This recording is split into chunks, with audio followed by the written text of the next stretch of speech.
I'm Peggy Weil. Maiden name is James. My dad was Jesse Columbus James, the son of Jesse Garfield James. I decided to do this kind of program because other people had said something about, well, we had a Jesse James here, and I thought, okay. I didn't say anything, waiting for them to say more, and some of the things I was hearing was very interesting, and I will tell you, I've heard some very terrible things about what he was involved in this community. But this is the story of communities. And one of the things I learned from my dad, because I was scared to death, I had a cousin who was the biggest cattle thief in South Texas. And I didn't know much about Grandpa at that time, but I was scared to death. I could not join the Navy. I was in 5th or 6th grade at the time. And I had been memorizing my dad's Blue Jackets manual as far as I could. And he sat me down and I was explaining, I can't make it because they're going to know that I'm related to Joey. No. And he said, never. You are you. You are not responsible for what anybody else does. And so, no, this does not bother me at all. It's fascinating. It's a peek into the 1930s and 20s. Most of what I've learned about this man has been in the last 2 weeks. Thank you to the modern computers, Ancestry, access to the Texas State Archives, Texas criminal justice system, newspapers out the wazoo, just all kinds of wonderful stuff. Somerset had a guy by the name of Jesse James who evidently liked to live up to that name. No, we are not related to Jesse Woodson James.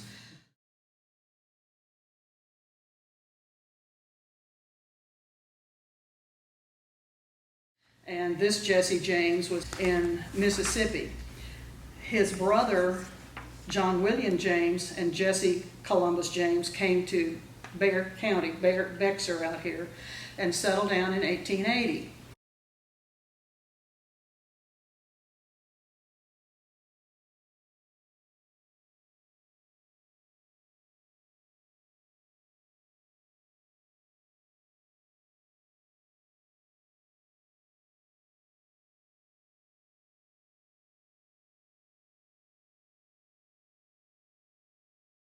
This young man, Jesse Garfield, you can tell who was president at the time, was born in 1897.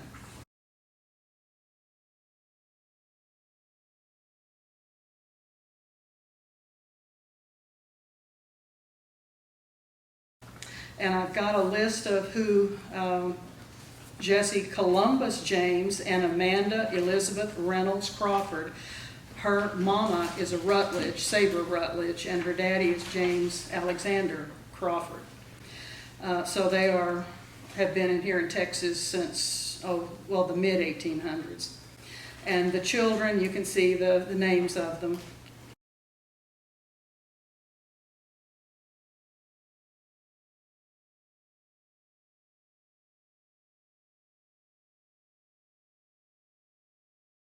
The documents I include in here are listed. The first one I have is their marriage certificate.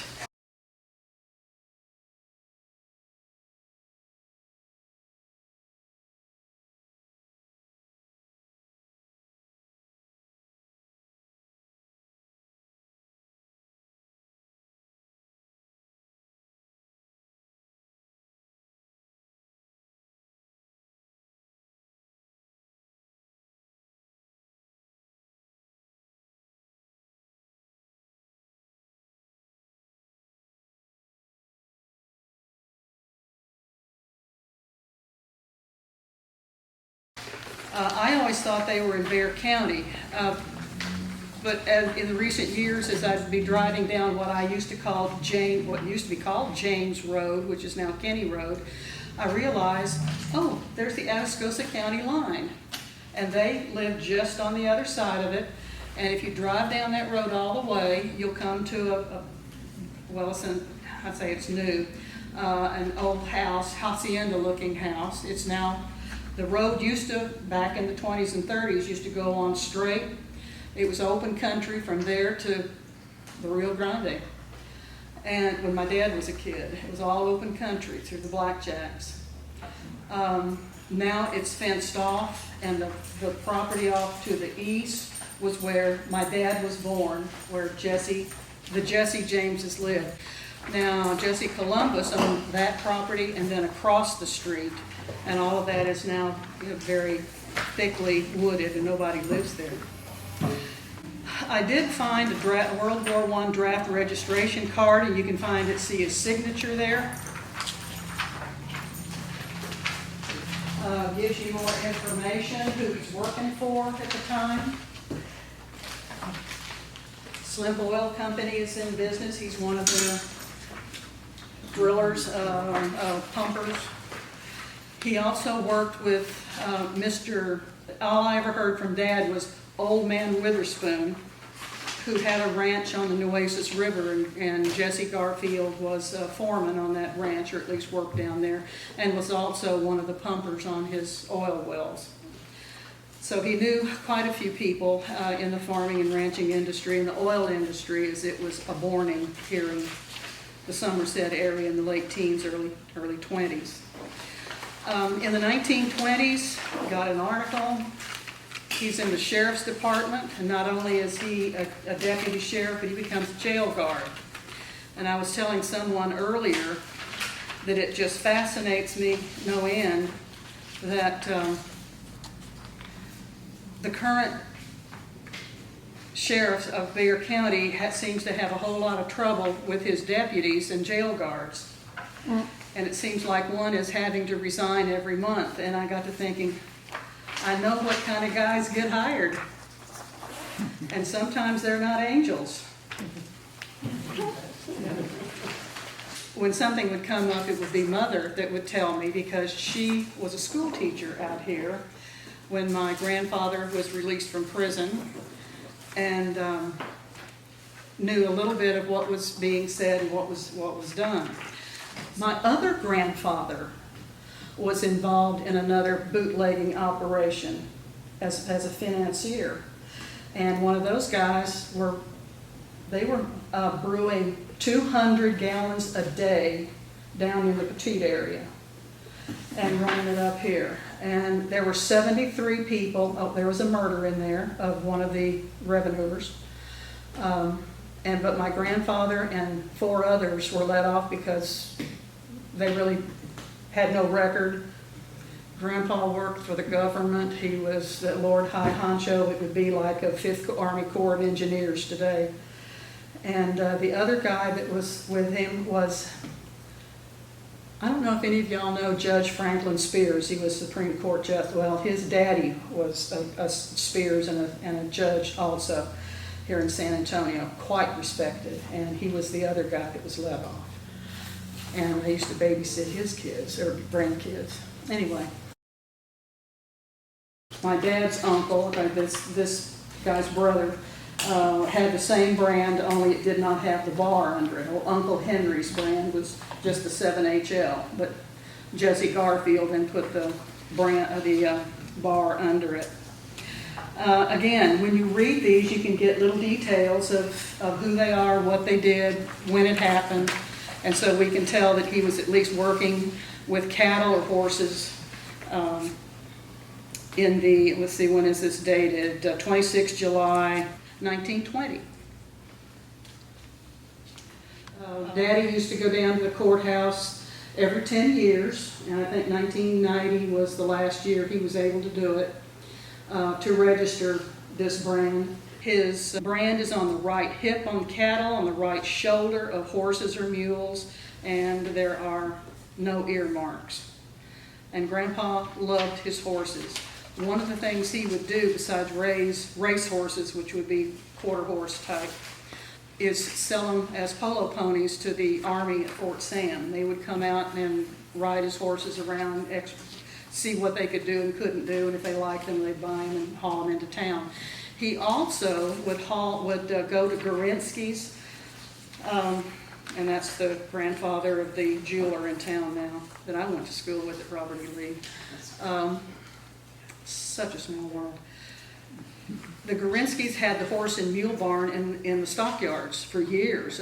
When in the late 40s, there was still a Gorinsky sign in there on the stockyards. But he would bring in horses from Montana, wild horses, and then bring several of them out to this place here at Somerset.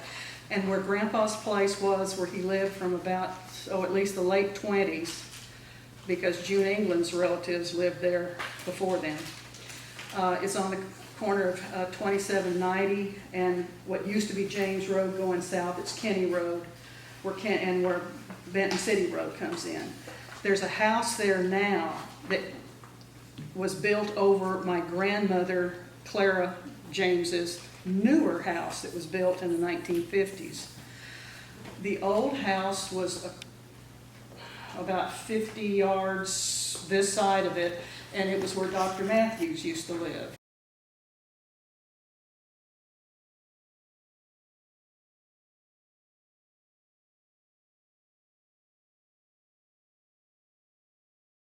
And when they redid that house, they took wood from the old school.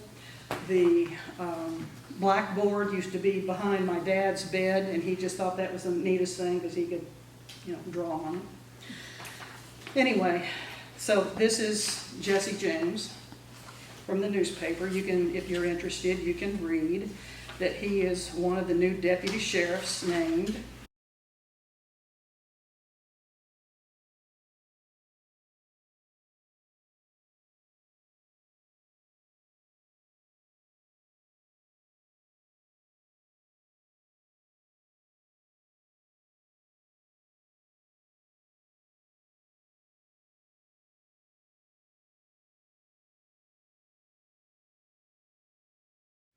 And then he gets into nefarious activities. One lady who lived here in Somerset told my brother, Tim, when Tim was, he's an electrician, and he was installing some kind of equipment at like Rath or Hormel at the stockyards, I don't know which one.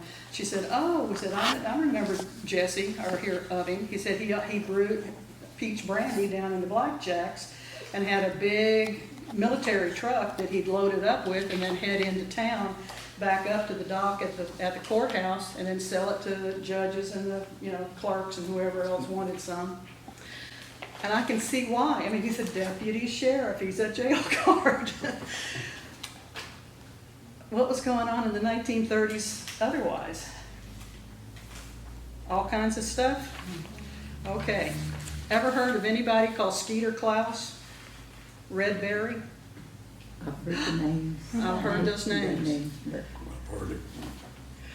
This is a story, but one of the things I heard Dad say as I got a little bit older, it was something about gambling and so forth. He said, Skeeter Klaus told my dad one time, never bet, if you have a duck in the chicken fight, he said, never bet against the duck. Well, this is the story of how that happened. It happened out here on 2790 and James Road.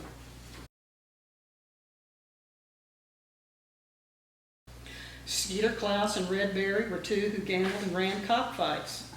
Red Berry had a ranch off Rigsby and so forth.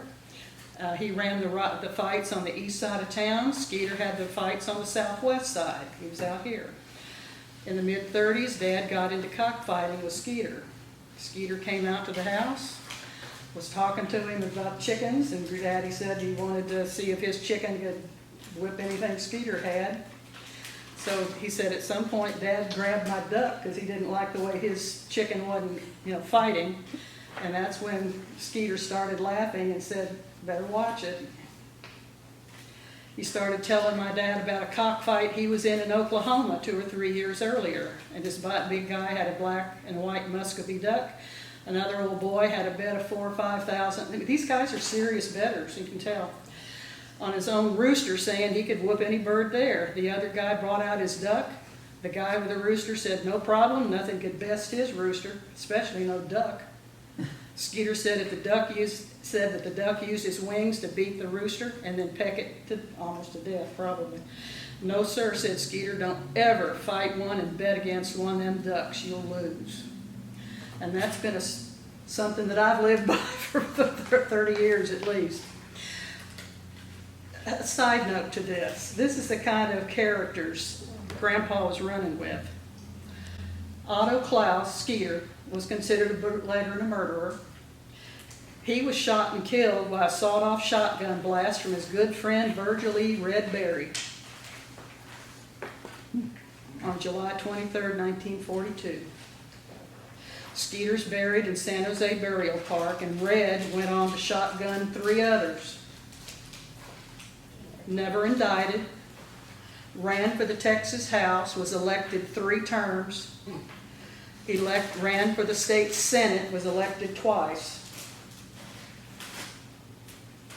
The Red Berry Mansion was won in a gambling game in the early 1950s, and he married a lady by the name of Lydia Galloway, had 1 son, and he died of cancer in 1969.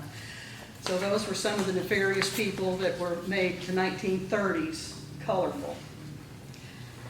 And I'm sure they made this part of town colorful too.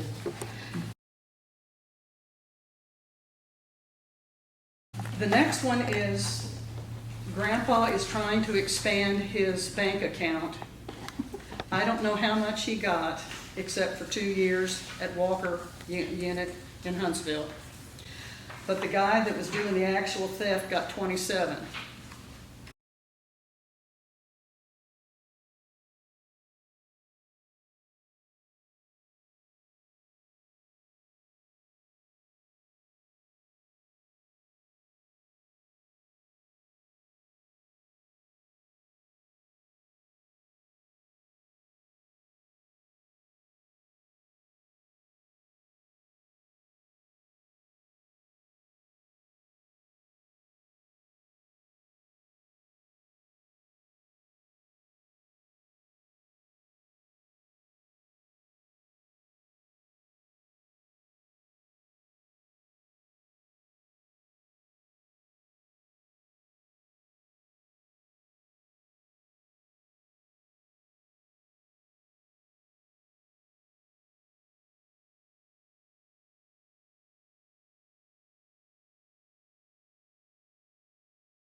They were stealing cars in San Antonio, taking them to Seguin, and then meandering over towards a little old farm on the other side of San Antonio, almost to Lytle, where they thought nobody could find them.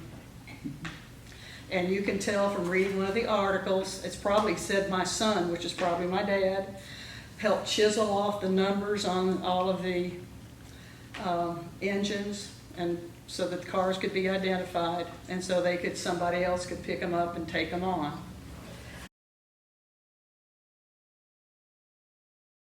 Well, Grandmother had to make a run into San Antonio for canning supplies. She needed little rubber lids. And in the process of going into town, somebody noticed that the car she was driving looked suspiciously like the same license plate and so forth as one that had been stolen recently. And so they came out to talk to her, checked out the vehicle, and I think she was pretty close to being arrested. But they realized that she had 3 kids to take care of, and she really, I don't want to say grandmother's non-compos mentis, but she was a housefrau. She was taking care of the stuff and didn't really know anything else, seriously. Just a little old country girl. And they found out that Grandpa was taking care of the vehicles, and he was taken to jail and eventually to prison. This is one of the charge sheets And you can see the names of the witnesses that were called to this trial.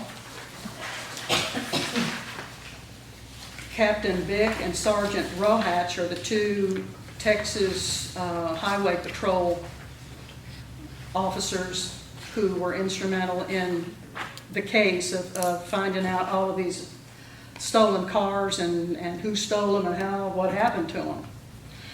Then we've got Chester Durham, who is from Somerset. He had Durham's filling station. H.W. Carruthers, Lawrence McCoy, her uncle, our uncle. I know nothing. Yeah. G.W. Kurtz, J. Rowland. Earl Collier is the owner of, or represented Jones Motor Company, where one of the thefts occurred. Earl Collier, Philip McGuire, Miss McGuire, they were the owners, I think, of that company. Howard Orth from Somerset, some way, shape, or form. And then the plaintiffs from whom we get the information that their vehicle, and car or truck, was stolen: Arthur File, Ben Legler, and Volner Roberts. So in 1937, goes to trial for theft, receiving and concealing stolen property. He is eventually found guilty and spends time in Huntsville, as I said, the Walker Unit, and you have a copy of his convict record while in prison.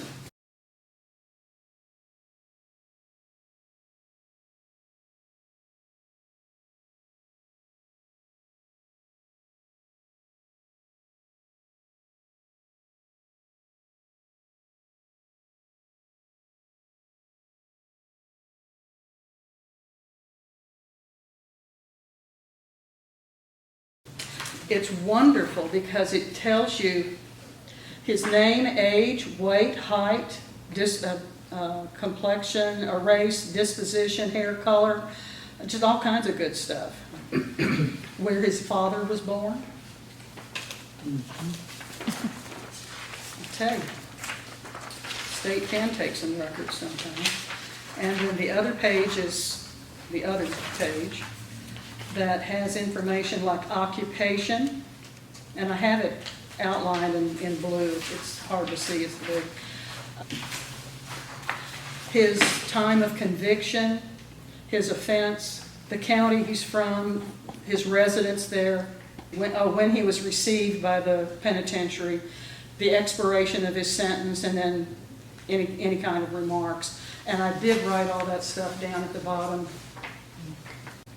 And then he got back home in mid-1939, and by late 1940 into 41, he had been flying right, hadn't caused any problems, so he was able to apply for pardon from the governor.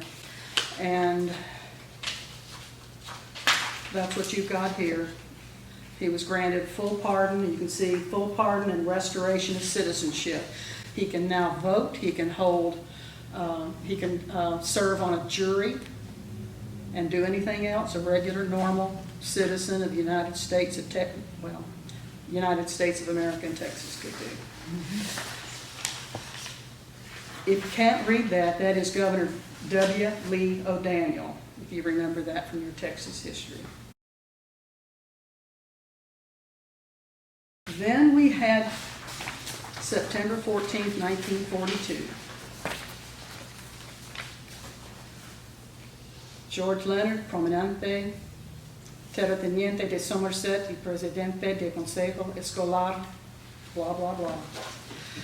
And that's the first time I ever saw, and I got this about 3-4 years ago now, because I always wondered, well, what happened? How did he get shot? It made the newspapers. Thank goodness for La Prensa. So my transcription is over on the side. You can read that.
Where this happened, if you go from Benton City Road and 2790 and go back north along St. Pat's Cemetery, and then it curves by that RV park now, and then it becomes Briggs Road, and then back around, headed back east. But Benton City Road makes a 90 and then heads back towards Somerset area. There was a little house right on that southwest corner, and it finally fell down or was torn down about 3 or 4 years ago now. That's where that happened.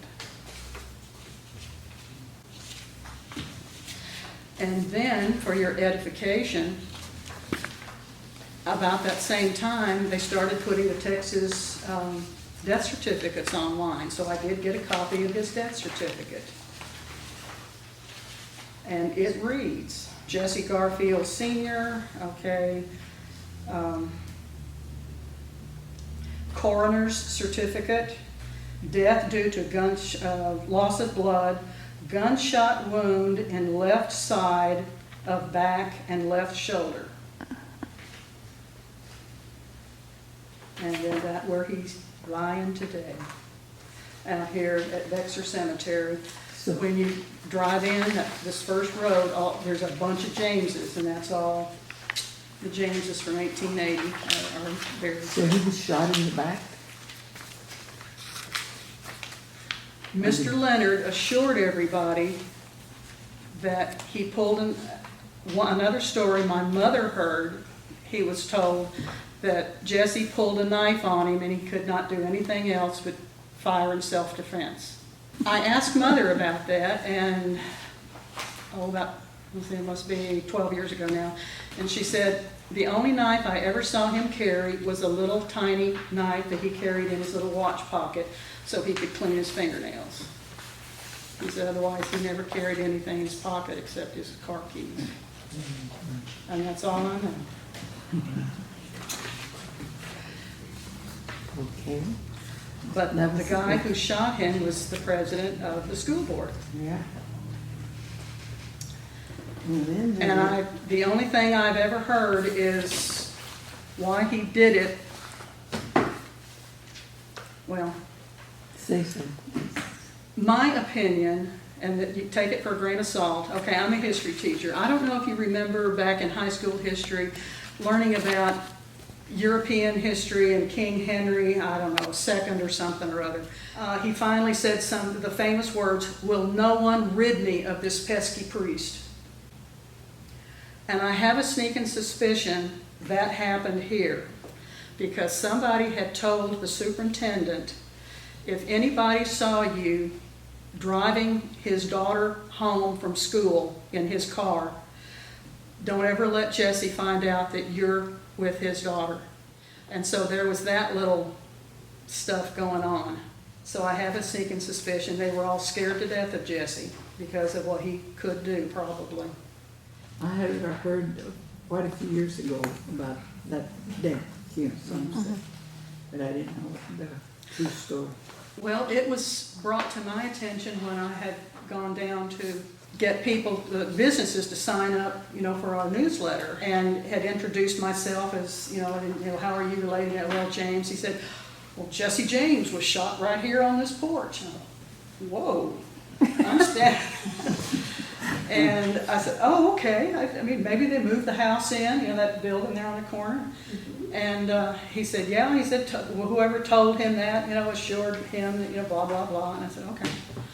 And I said, well, I don't know. It could be. But I said, what my dad showed me a couple of years ago before he passed away, because I got him to driving me all over, where did this happen? Where did that happen? Where did the bull that you had the nose in get caught and you had to go find him in the blood? That kind of stuff, because we got a bunch of stories from him. And he said, well, it was just, right around the corner, and showed me where it was. And I told him, and he said, well, that doesn't make any sense. And I said, well, I tell you what, I just found this article in La Prensa, and I just found something else, so I'll send it to you to let you know what was said at the time, because I wasn't there either. The papers don't. Yep.